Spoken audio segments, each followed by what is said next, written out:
ഈശോമിശിഹായ്ക്ക് സ്തുതിയായിരിക്കട്ടെ. 2 മക്കബായർ 3-ാം അധ്യായം. ദേവാലയത്തിന് സംരക്ഷണം. പ്രധാന പുരോഹിതൻ ഓനിയാസ് ദൈവഭക്തനും തിന്മയെ വെറുക്കുന്നവനുമായിരുന്നതിനാൽ വിശുദ്ധ നഗരത്തിൽ സമാധാനം അന്യോന്യമായി നിലനിന്നു. നിയമങ്ങൾ നന്നായി പാലിക്കപ്പെട്ടു. അന്ന് രാജാക്കന്മാർ വിശുദ്ധ സ്ഥലത്തെ ആദരിക്കുകയും വിശിഷ്ടമായ സമ്മാനങ്ങൾ നൽകി ദേവാലയത്തെ മഹത്വപ്പെടുത്തുകയും ചെയ്തു. ഏഷ്യയിലെ രാജാവായ സെലൂക്കസ് പോലും ബലിയർപ്പണത്തിന് ആവശ്യമായ തുക സ്വന്തം ഭണ്ഡാരത്തിൽ നിന്ന് നൽകി പോന്നു. എന്നാൽ ബെഞ്ചമിൻ ഗോത്രജനായ ശിമെയോൻ ദേവാലയ വിചാരിപ്പുകാരനായി നിയമിക്കപ്പെട്ടപ്പോൾ നഗരത്തിലെ ചന്തയുടെ നടത്തിപ്പ് സംബന്ധിച്ച് പ്രധാന പുരോഹിതൻ ഓനിയാസുമായി ഇടഞ്ഞു. ഓനിയാസ് വഴങ്ങാത്തതിനാൽ ശിമെയോൻ ദക്ഷിണ സിറിയയുടെയും ഫെനീഷ്യയുടെയും അധിപതിയും താർസൂസുകാരനുമായ അപ്പോളോണിയൂസിനെ സമീപിച്ചു.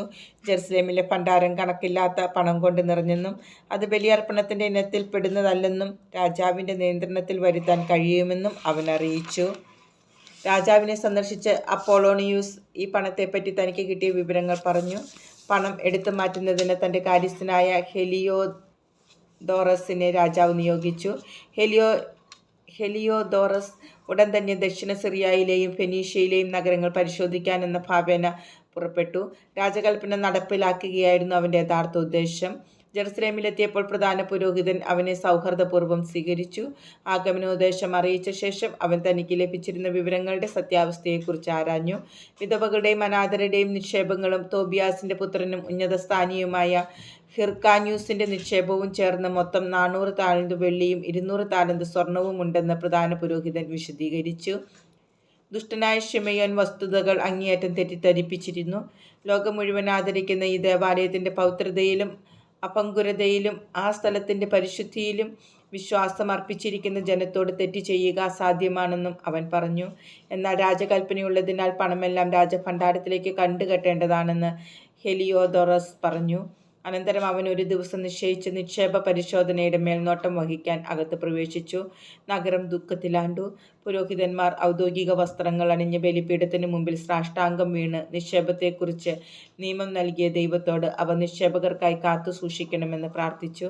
പ്രധാന പുരോഹിതൻ്റെ അപ്പോഴത്തെ നില ഹൃദയഭേദകമായിരുന്നു. അവൻ്റെ മുഖഭാവവും വൈവർണ്യവും ഹൃദയവ്രതയെ വ്യക്തമാക്കി. അവൻ്റെ ഹൃദയവേദന കാണുന്നവർക്ക് വ്യക്തമാകത്തക്ക വിധം അവനെ ഭയവും വിറയലും ബാധിച്ചു. വിശുദ്ധ മന്ദിരം അവഹേളിക്കപ്പെടാൻ പോകുന്നു എന്നറിഞ്ഞ് ജനം തങ്ങളുടെ വീട് വിട്ടിറങ്ങി കൂട്ടമായി പ്രാർത്ഥനയ്ക്ക് വന്നു. സ്ത്രീകൾ ചാക്കുടുത്ത് തെരുവീഥികളിൽ തടിച്ചുകൂടി. വീട്ടിനുള്ളിൽ ഒതുങ്ങിക്കഴിഞ്ഞിരുന്ന കന്യകമാരിൽ ചിലർ മതിലിലേക്കും ചിലർ കവാടങ്ങളിലേക്കും ഓടി. മറ്റു ചിലർ ജാലകങ്ങളിലൂടെ പുറത്തേക്ക് നോക്കി. എല്ലാവരും സ്വർഗത്തിലേക്ക് കരങ്ങൾ ഉയർത്തി പ്രാർത്ഥിച്ചു. ജനം ഒരുമിച്ച് സാഷ്ടാംഗം വീണ് കിടക്കുന്നതും ഉത്കണ്ഠയാർന്ന മഹാപുരോഹിതൻ കഠിനവേദന അനുഭവിക്കുന്നതും അതിദയനീയമായ കാഴ്ചയായിരുന്നു. വിശ്വസിച്ചേൽപ്പിച്ച നിക്ഷേപങ്ങൾ ഉടമസ്ഥർക്ക് വേണ്ടി കാത്തു സൂക്ഷിക്കണമേ എന്ന് അവർ സർവശക്തനായ കർത്താവിനോട് വിളിച്ചപേക്ഷിക്കുമ്പോൾ ഹെലിയോദോറസ് ലക്ഷ്യത്തിലേക്ക് നീങ്ങിക്കൊണ്ടിരുന്നു. അവൻ അംഗരക്ഷകരോടൊത്ത് ഭണ്ഡാരത്തെ സമീപിച്ചപ്പോൾ സകല ശക്തികളുടെയും സാമ്രാട്ടും പരമാധികാരിയുമായവൻ അതിമഹത്തായ ശക്തി പ്രകടിപ്പിച്ചു. ഹെലിയോദോറസിനെ അനുഗമിക്കാൻ ധൈര്യം കാണിച്ചവർ കർത്താവിൻ്റെ ശക്തി ദർശിച്ചു സ്തബ്ധരും ഭയചകിതരുമായി. പ്രൗഢമായ കോപ്പുകൾ അണിഞ്ഞ ഒരു കുതിര ഭയാനകമായ മുഖഭാവമുള്ള ഒരുവനെ വഹിച്ചുകൊണ്ട് അവരുടെ മുമ്പിൽ പ്രത്യക്ഷപ്പെട്ടു. അത് ഹെലിയോദോസറിനെ നേരെ കോപാവേശത്തോടെ പാഞ്ഞു ചെന്നു മുൻകാലുകൾ കൊണ്ട് അവനെ തൊഴിച്ചു. കുതിരപ്പുറത്തിരുന്നവൻ സ്വർണം കൊണ്ടുള്ള പടച്ചട്ടയും ആയുധങ്ങളും ധരിച്ചിരുന്നതായി കാണപ്പെട്ടു. അസാമാന്യമായ കരുത്തുള്ള അതീവ സുന്ദരന്മാരായ 2 യുവാക്കൾ മനോഹര വസ്ത്രങ്ങൾ അണിഞ്ഞ് ഹെലിയോദോസറിൻ്റെ ഇരുവശങ്ങളിൽ നിന്ന് അവനെ നിരന്തരമായി പ്രഹരിക്കുന്നതായും കാണപ്പെട്ടു. അവൻ പെട്ടെന്ന് നിലംപതിച്ചു. അന്ധകാരം അവനെ മൂടി. അനുയായികൾ വന്ന് അവനെ എടുത്ത് മഞ്ചത്തിൽ കിടത്തി. അവർ അവനെ പുറത്തേക്ക് കൊണ്ടുപോയി. വലിയ അകമ്പടിയോടും അംഗരക്ഷകരോടും കൂടെ മേൽപ്പറഞ്ഞ ഭണ്ഡാരത്തിൽ പ്രവേശിച്ച അവൻ ഇപ്പോൾ തന്നെ തികച്ചും നിസ്സഹായനായി തീർന്നു. അവർ ദൈവത്തിൻ്റെ പരമമായ ശക്തി ദർശിച്ചു.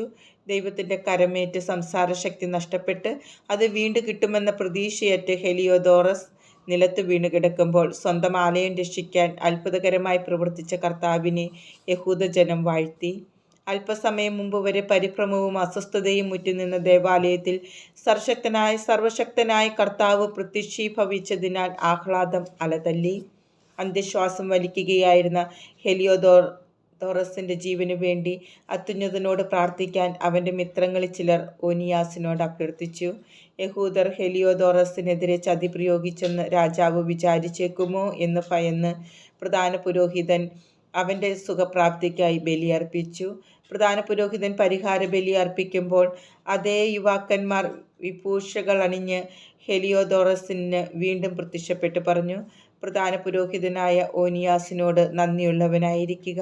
അവനെ പ്രതിയാണ് കർത്താവ് നിന്റെ ജീവൻ രക്ഷിച്ചത്.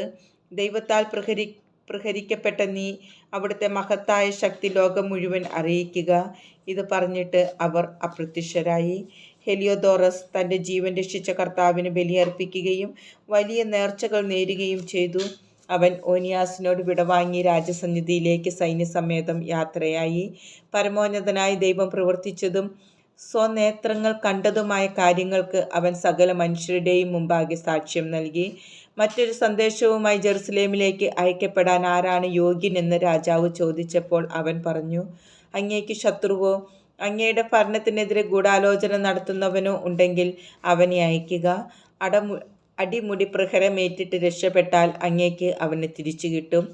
ദൈവത്തിൻ്റെ ശക്തി അവിടെ ഉണ്ടെന്ന് തീർച്ച. സ്വർഗസ്ഥനായ ദൈവമാണ് അവിടം കാക്കുന്നതും അതിന് സഹായം എത്തിക്കുന്നതും. അതിനെ ഉപദ്രവിക്കുന്നവരെ അവിടുന്ന് പ്രഹരിച്ച് നശിപ്പിക്കുന്നു. ഇതാണ് ഹെലിയോദോറസിൻ്റെയും ഭണ്ഡാരം സംരക്ഷിക്കപ്പെട്ടതിൻ്റെയും കഥ.